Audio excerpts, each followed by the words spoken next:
Good morning all of you. Online class में आप सभी का स्वागत है।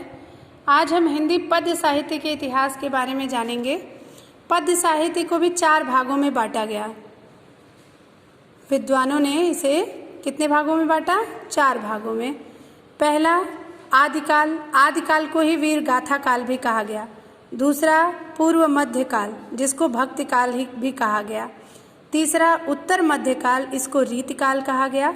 और आधुनिक काल, आधुनिक काल मतलब अब तक। ये कालक्रम देखिए। वीर गाथा काल 743 ईस्वी से लेके 1343 ईस्वी तक को वीर गाथा काल कहा गया। और भक्ति काल सन 1343 से 1643 ईस्वी तक भक्ति काल। रीतिकाल 1643 से 1843 तक। और आधुनिक काल 1843 से आज तक के समय को कहा गया आधुनिक काल। अब आपके सिलेबस में केवल आपको भक्ति काल पढ़ना है 9th में। लेकिन आइए थोड़ा थोड़ा अध्ययन हम हर काल का कर लेते हैं। आदिकाल, आदिकाल का समय क्या है? 743 से 1343 तक। बहुत आसान है इसका कालक्रम। 43 ही याद रखिए। 743 से 1343, 1343 से 1643, 1643 से 1843 और 1843 से अब तक ये है। ये चीज़ बहुत आसान है याद करने के लिए आपको। हिंदी के प्रथम उत्थान काल को अर्थात आदिकाल को ही वीर गाथा काल, चारण काल आदि नामों से जाना जाता है। इस काल में छोटे छोटे राज्य थे तब हमारे देश में, और इन राज्यों के राजपूत राजा आपस में हमेशा लड़ते झगड़ते थे और क्या थे? विलासी थे।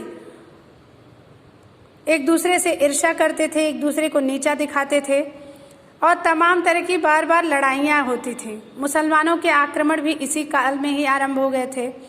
इस समय वीर पुरुषों के यशोगान और वीरता का अतिशयोक्ति का वर्णन कविता का मुख्य विषय था। मतलब जो कवि लोग थे ये दरबारी कवि होते थे।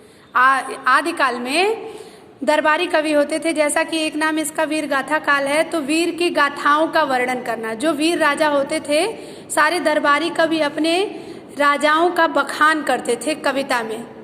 बात समझ में आ रही है कि अपनी कविता में उनकी विषय वस्तु क्या होती थी? अपने राजा, अपने जिस राज्य में वो दरबारी कवि होते थे, दरबार में, जिस राजा के दरबार में, उसी दरबार के राजा के गुणों का वर्णन करते थे, वीरता का वर्णन करते थे। खूब बढ़ा चढ़ा के उनके बारे में लिखते थे ताकि राजा खुश हों। देखिए यहाँ सीधे सीधे लिखा है आदिकाल की विशेषता। आश्रयदाता राजाओं की प्रशंसा, सामूहिक राष्ट्रीयता की भावना का अभाव, युद्धों के सुंदर और सजीव वर्णन। जैसा युद्ध करते थे वो रण क्षेत्र में जाके उसका बहुत सुंदर ही वर्णन करके काव्य लिखते थे। उसी को विषय बनाकर अपनी कविता के रूप में प्रस्तुत करते थे कवि। अब मुख्य कवि कौन कौन से हैं देखिए। दलपति विजय, इनकी रचना का नाम है खुमाण रासो। चंद्रबर दाई, इनकी रचना का नाम है पृथ्वीराज रासो। इस तरह से ये सारे कवि हैं और ये सारे राजाओं का ही वर्णन है। ठीक है, बात समझ में आई? जब आप इसको आप विस्तृत पढ़ेंगे तो जान जाएंगे। और रासो जो है, सारा रासो का ही वर्णन होता था उस समय। रासो, आला खंड, यही सब लिखा जाता था। तो रासो ग्रंथ की भाषा जो होती थी वो डिंगल भाषा होती थी। वीर काव्यों के लिए अत्यंत उपयुक्त भाषा थी। भाव व्यंजना करने के लिए इसमें संस्कृत, प्राकृत, अपभ्रंश, अरबी, फारसी, पंजाबी, ब्रज आदि भाषाओं के शब्द भी प्रयोग किए जाते थे आदिकाल में। अब आ गया भक्ति काल, और यही आपको पढ़ना भी है, भक्ति काल ही। भक्ति काल का समय अवधि क्या है? 1343 से 1643 तक। आदिकाल के समाप्त होने के बाद धीरे धीरे 14वीं शताब्दी के उत्तरार्ध में भक्ति भावना हिंदी काव्य के रूप में प्रस्तुत होने लगी। कविता में भक्ति भावना का विकास होने लगा, तो इसीलिए इसका नाम भक्ति काल भी रखा गया। इसको हिंदी काव्य में स्वर्ण युग के नाम से भी जानते हैं कि सबसे बढ़िया काल स्वर्ण काल भक्ति काल को कहा जाता है। भक्ति काव्य की 2 शाखाएं, निर्गुण भक्ति काव्य धारा और सगुण काव्य धारा। निर्गुण की 2 शाखाएं ज्ञान मार्गी और प्रेम मार्गी। सगुण की 2 शाखाएं राम काव्य और कृष्ण काव्य। अब ये निर्गुण का अर्थ क्या है? निराकार ब्रह्म की उपासना, जिसका न कोई आकार हो, न कोई रूप हो, न कोई आकृति हो, न कोई गुण हो, न जाति हो, ऐसा कुछ भी नहीं रहेगा, वो निराकार ब्रह्म हो जाएगा। तो निराकार ब्रह्म में दो लोगों की उपासना की, एक ज्ञान मार्गी, ज्ञान की बात बताते थे कवि, और दूसरे जो संत कवि होते थे वो प्रेम की बात करते थे। आइए देखिए, निर्गुण भक्ति शाखा, इसमें ब्रह्म जो है ईश्वर के निराकार स्वरूप की उपासना की गई थी। इसकी ज्ञान आश्रयी शाखा के प्रमुख कवि हैं कबीरदास। अन्य प्रसिद्ध कवि कौन है? संत रैदास, जिनका नाम रविदास भी है, नानक दादू, मलूक दास, धर्मदास, सुंदरदास।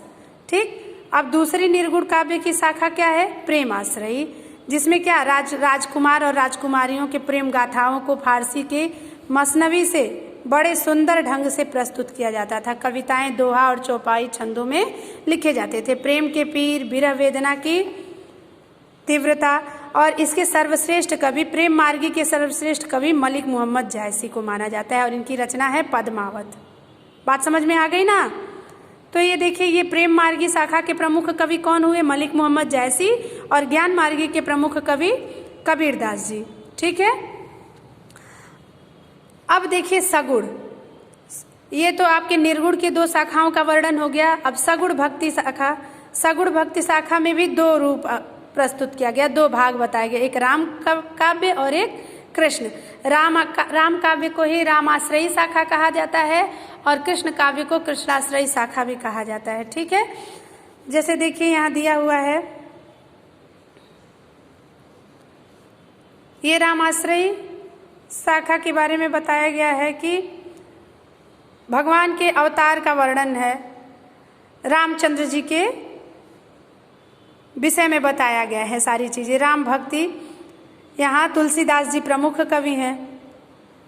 शिष्य परंपरा में गोस्वामी तुलसीदास जी हुए। रामानंद जी ने 15वीं शताब्दी में स्वामी रामानंद जी ने इसको आगे बढ़ाया, जिनके गुरु थे 11वीं शताब्दी में रामानुजाचार्य। भक्ति के क्षेत्र में अवतार भावना को प्रतिष्ठित कर चुके थे।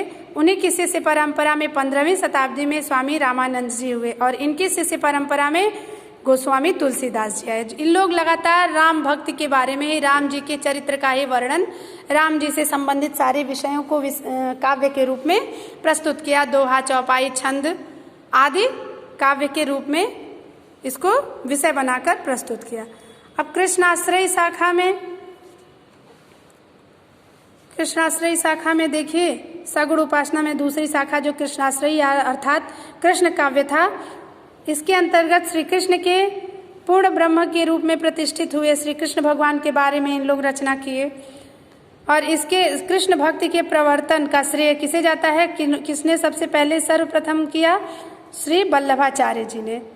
इनके आराध्य श्री कृष्ण की जन्मभूमि में रहे ये, और गोवर्धन पर्वत पर श्रीनाथ जी का एक बड़ा मंदिर बनवाया। कृष्ण भक्ति शाखा के सर्वोत्कृष्ट कवि सूरदास जी हैं। सबसे अच्छी रचना जो है, सबसे महान कवि जिन्हें माना गया वो हैं सूरदास जी। सूरदास जी ने श्री कृष्ण के पूरे जीवन का वर्णन किया है, पूरे कृष्ण लीला का ही बहुत मधुर पद गाकर उसे वर्णित किया है। अब इनकी रचनाओं का नाम देखिए, यहाँ दिया हुआ है, सूर सागर, साहित्य लहरी, सूर सारावली। इसके बाद कृष्ण भक्त कवियों में सूरदास जी के अतिरिक्त अष्ट छाप के कवि हैं। कौन कौन से? नंददास, परमानंद दास, कृष्णदास, कुंभन दास, चतुर्भुज दास, चित स्वामी और गोविंद स्वामी। ये क्या है? 8 कवि हैं, 8 कवियों का समुदाय है, इसलिए इनके नाम को अष्टछाप कवि भी कहा जाता है। इन 8 कवियों का नाम आप जरूर याद कर लें, बहुत ही इम्पॉर्टेंट क्वेश्चन है, ये आपको 10th में भी काम आएगा। भक्ति काल की विशेषता, भक्ति काल की क्या देन है, विशेषता क्या है? सामान्य प्रवृत्तियाँ, जहाँ प्रवृत्तियाँ लिखा रहेगा वहाँ जान लीजिएगा कि उस काल की विशेषता के बारे में बता रहा है। तो ये क्या है इस भक्ति काल की विशेषता? ईश्वर में सहज भावना, विश्वास, उसकी दीन वत्सलता, नाम स्मरण की महत्ता, जप कीर्तन भजन का अवलंबन, गुरु की महत्ता, अहंकार का त्याग, जाति पात का विरोध, लोक मंगल की भावना, संत जीवन का आदर्श, सरलता, निष्प्रियता, परोपकार और प्रेम महिमा का वर्णन।